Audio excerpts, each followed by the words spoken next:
লেফটে যদি যেতে বলি যাবে ওরা রাইট, আমরা যদি সকাল বলি বলবে ওরা রাইট। আমার ভালোবাসো অনেকগুলো মার্ডারও করছে ওর নামে। যাই হোক ভাই, আমার বউটা এমনি নাইস, যেটা লিগেল।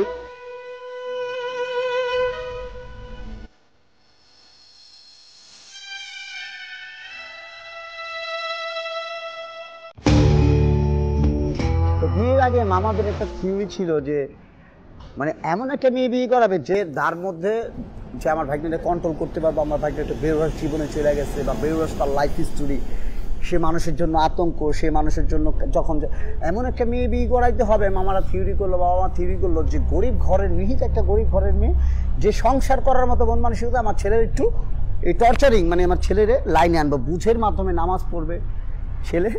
হ্যাঁ, যদি আমার যেটা বাবা মার স্বপ্ন থাকে, ছেলে যদি ডাইনে যায় আমার ছেলের হাত ধরে সোজা পথে রাখবে। কিন্তু মানে পুরা ব্যাড লাইফ ভাই। প্রথম থেকেই সূত্রপাতের খেলা, অঙ্কপাতের খেলায় ছিল নাটকীয়তা। বউ তো ডাইনে সোজা রাখবো কি, আমি ভাই ডাইনে গেলে বউ যে অল টাইম দামে ভাই, যেটা লিগেল। আমার চেয়েও ভয়াবহ আমার বউ। কিন্তু আমি একটা থিওরি করলাম, মামার এক পর্যায়ে বললো যে এই মেয়ে তো ডিভোর্স করাই তুই, এই মেয়ের এদের সংসার হবে না। কারণ যে আশায় দিছি ওই আশা তো দূরের কথা, আশার জায়গায় বাসা হয়ে গেছে। আশা ছিল, ভালোবাসা ছিল। ভাই আমার বউটা এমনি নাইস, যেটা লিগেল। দেখতেও দেখা যায় পিচ্ছি পাচ্ছি, দেখলে অনেকে খোঁচা মারে, অনেকে অফারও করে প্রেমের। আসলে ভাই আমি বলতে চাই আপনাদের মাধ্যমে, আমরাও কিন্তু কম না। স্টাইলের জগতে স্টাইল আমরা জন্ম দিছি অলওয়েজ, সবসময় ফ্যাশনার ছিলাম। হয়তো আবার কি মাঝখান থেকে একটু এলোমেলো জীবনটা সবারই হয়, কিন্তু আবারও ফ্যাশনার। আমার ওয়াইফে বলে দিলাম আমরা ভালো একটা ধানমন্ডি সেকশন। এটা মনে হয় যে এত ভয়াবহ কাজ করছি, এত কিছু করছি, মনে হয় যে একটা অনেক সময় বোকা শোকা, অনেক সময় এরকম ভাবো থাকে ভিতরে, হ্যাঁ নাটক করতে পারি। যাই হোক, তো বিয়ের পরে এক পর্যায়ে ভাইয়া প্রায় আমার 8 ইয়ার্স বিয়ে, একটা ছেলে হয়েছিল, ছেলেটা মারা গেছে। আমার ওয়াইফও মোটামুটি ভালো মনের মানুষ, এমনি জিদি, অনেকটা পর্যায়ে যায় ও বুঝতে পারছে যে আসলে এইভাবেই সংসার হয়। আমি একটু পরিস্থিতির শিকার হয়ে গেছি।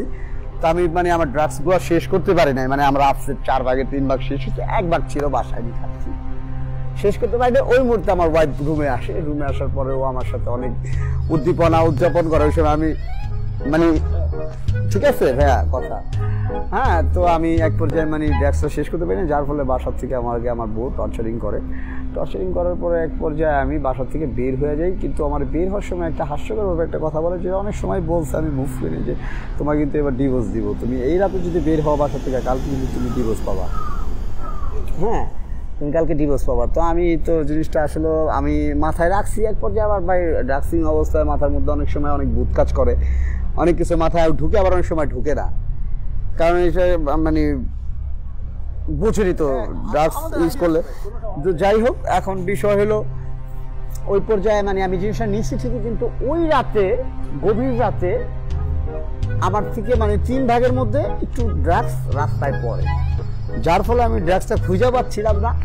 একটা এলোমেলো পরিস্থিতি তৈরি হয়। অনেক এলাকার ছোট ভাইরা মানে জিনিসটা ভাই আপনি তোরাই কি খুঁজতেছেন, আমি তো বুঝাইতে পারিনি। যাই হোক, এক ছোট ভাই আবার আমার ভালোবাসো, অনেকগুলো মার্ডারও করছে ওর নামে। যাই হোক, ও মানে এক পর্যায়ে আমার ব্রেকআপ দিল। আমি নামটা বলতে চাচ্ছি না, কারণ এর মানে অনেক হাজার ছোট ভাই আছে। তো ও আমাকে এক পর্যায়ে মানে অফার করলো যে ভাই আপনার আমি আরও ড্রাগস ইউজ করতেছি। ওর সাথে 2টা জবাই ছিল। মানে এক পর্যায়ে এক বাড়ির ভিতরে ও আমার মানে আমি দেখতেছি ও বিভোর ড্রাগসিং অবস্থায় আছে, আর ও অনেক নেশা করে, মানে অনেক প্রকার নেশা করে। আমি হয়তো বা 2-1টা আইটেম চুজ করি, আর অনেক সব নেশাগুলোও করে। ওর মাথা ট্যাবলেট খায়, মানে আওলা ঝাওলা পরিস্থিতি। ও কোথা থেকে মানে হেক্সি পাইরা 2টা জবাই নিয়ে আমার ভাই আজকে আপনাদের পাইছি।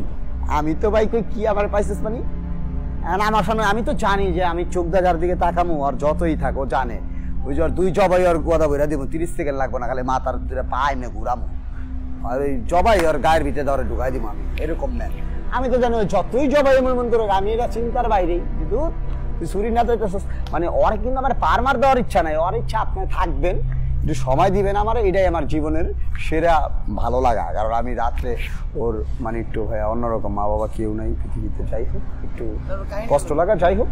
তো ওই রাতে মনে করেন ওর সাথে আমি একটু সময় পাস করে আমি ঠিকই ভোরবেলা আসার সময় যে কোনো একটা দুর্ঘটনার কারণে আমি বাসায় ঢুকতে পারিনি। আমি ভাই সকালবেলা 11টা-12টার দিকে বাসায় গেছি, যাওয়ার পর যাই দেখি আমার ওয়াইফ বাসায় খুব খারাপ লাগা, খুব কষ্ট লাগা। তখন যে বললো বাড়ির পাশে গ্রামে ঠেলে গেছে, আমি বললাম ঠিক আছে কালকে তোকে দিয়ে বলছিল। তো আমরা এরকম অনেক বাড়ি দেয়, কিন্তু এবার ও বলতেছে না আমি সিরিয়াসলি তোকে দিয়ে দিচ্ছি।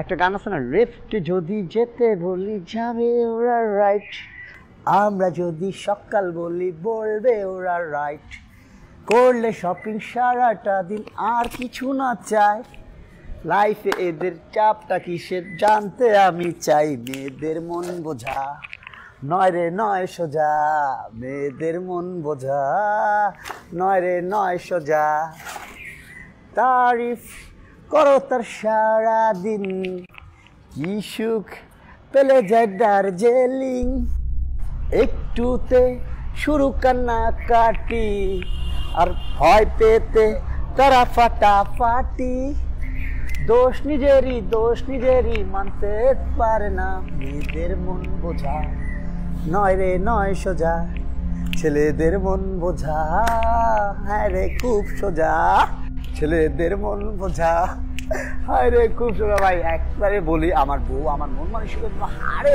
হারে বোঝে, কিন্তু আমি অনেক সময় আমার মন মানসিকতা নিজেদের মন মানসিকতা অনেক সময় আমরা শেয়ারিং করি, বা মানে একটু ড্রাগসের লাইফ তো একটু অনেকটা মানে আবেগপূর্ণ, কিন্তু হ্যাঁ আমি আমার বউকে বুঝাইতে পারছি। আমার বউ আমাকে যেভাবে মানে খারাপ মানুষের কাছে যেভাবে উপলব্ধি করছে, আসলে এটা ভুলতে দেয়, আমি একটা ভালো স্ট্রিক্টার থাকি। তো ড্রাগস আসলে আঁচল গোড়ায় উঠে না, কিন্তু হয়তো বা অনেক সময় এলোমেলো পরিস্থিতি তৈরি করছি। হ্যাঁ সর্বনাশা বুঝে নিত, আমি বলতে চাই না আরে মুখে।